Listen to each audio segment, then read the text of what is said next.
So after months of public outcry over super high car tabs, today marked the start of a state Senate investigation into this whole Sound Transit issue. Here's a question.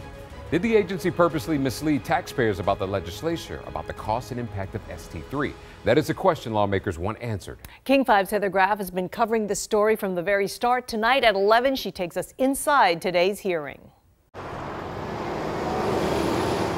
What started out as a controversy over car tabs has now led to this. Today, any other questions by committee members? An investigatory hearing into whether Sound Transit intentionally deceived both lawmakers and the public on the true cost of the $54 billion transit package known as ST3. We've gotten hundreds of emails of really ticked off people. Republican senators say it's much more than the sticker shock drivers experienced when car tab bills reflecting the tax increase started showing up in their mailboxes. There was an absolute tsunami of people that had no clue what they had voted for. And so this special called meeting of the Senate Law and Justice Committee is about getting answers. Can you cite this committee to any document that was presented to the legislature that indicated that the Sound Transit was seeking more than $15 billion in taxing authority?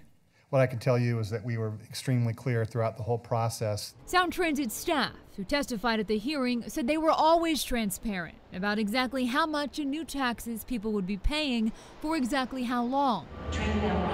Plus, the expansions to mass transit those taxes would fund. It's not confusing to me at all. It took me about 3 seconds. And Sound Transit got some support from the committee's Democratic members. Well, I think it's fair to say that I don't think that there's any there.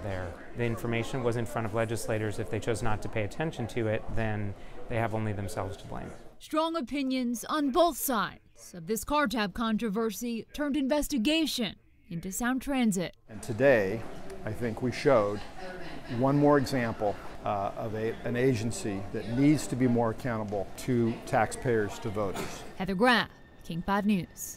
All right, so you might be wondering, what comes next? Well, a second hearing is planned for the 5th of October. That will happen over in Everett. And after that, the Senate committee could choose to hand its findings over to the state attorney general for further review, or lawmakers could opt to address this issue with new legislation. Now, you can read Sound Transit's full response and see all of our coverage on the ST3 fee controversy on our website, king5.com.